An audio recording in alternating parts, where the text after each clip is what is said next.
अध्याय में पुरुषोत्तम योग का वर्णन है।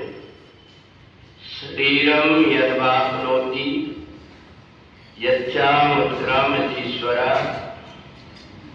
गृहीत्वेतानि संयाति वायु गंधानि वास्या।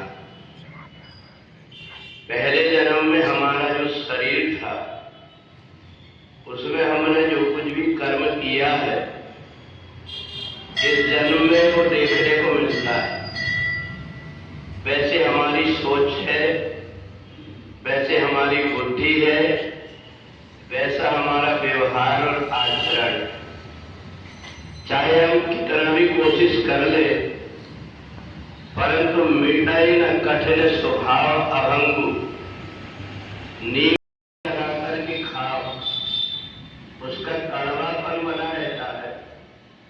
ऐसे ही हमारी बुद्धि, हमारे मन और हमारी वाणी जैसी पहले जन्म में थी, यदि हमने सत्संग किया, भगवान का भजन किया तो धीरे धीरे उसमें परिवर्तन होते रहता है।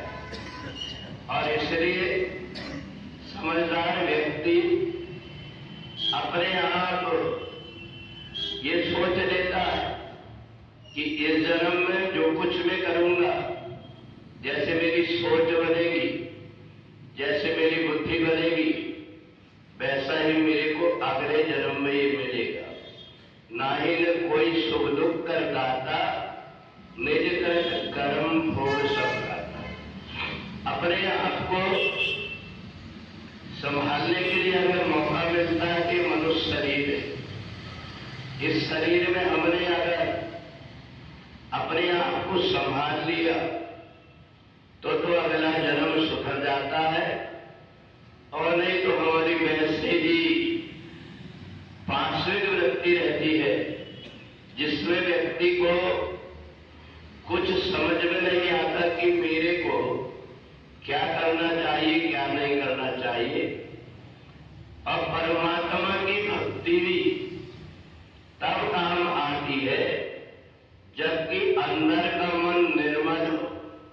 अगर व्यक्ति के अंदर अभिमान आ गया कि मैं इतना बड़ा आदमी हूं, मैं इतना महापुरुष हूं, मैं इतना धर्मान हूं, अगर आया तो फिर उसे कुछ मिल नहीं पाता है, क्योंकि अंदर का हृदय का पात्र गंदा हो जाता है इस सबसे, और उसमें परमात्मा की कृपा आ ही नहीं पाती।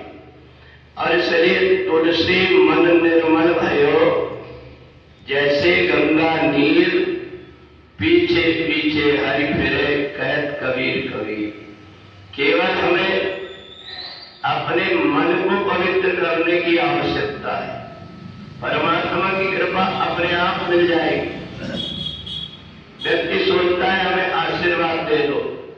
आशीर्वाद हाथ से देने की वस्तु नहीं, आशीर्वाद दिल से व्यक्ति की सोच, व्यक्ति के व्यवहार, उसकी सेवा, उसकी भावना, ये देख करके उसको अपने आप प्राप्त हो जाता है।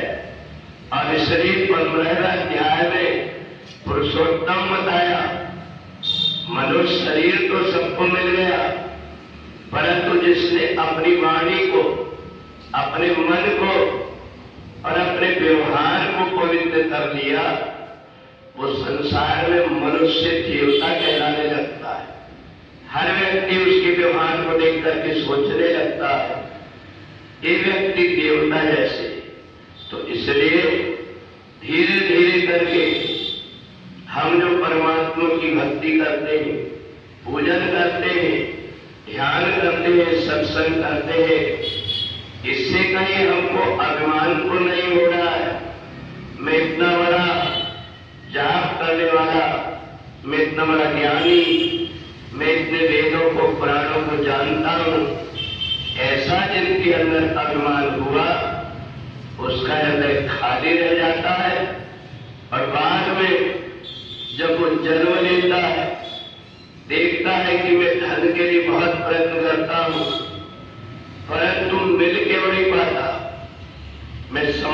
प्राप्त करने के लिए कोशिश करता हूं, पर मेरे को अपमान क्यों हो रहा है?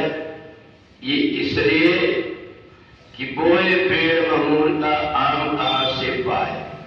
पहले हमने जो कुछ किया है उसी का ही फल अपने को मिलता है। अवश्य में भोक्तव्यम अपने शुभाशुभ कर्म फलम। तो इसलिए परमात्मा की भक्ति करते समय हम गीता पाठ करते हैं और अध्याय समाप्त हुआ कृष्ण अर्पणमस्तु कर देते हैं। मैंने जो कुछ किया आपकी कृपा से ये हुआ, ऐसा मान करके जो व्यक्ति सत्कर्म को परमात्मा के चरणों में अर्पण कर देता है उसको पाप और पुण्य दोनों से छुटकारा मिल जाता है। बोले वृंदावन बिहारी।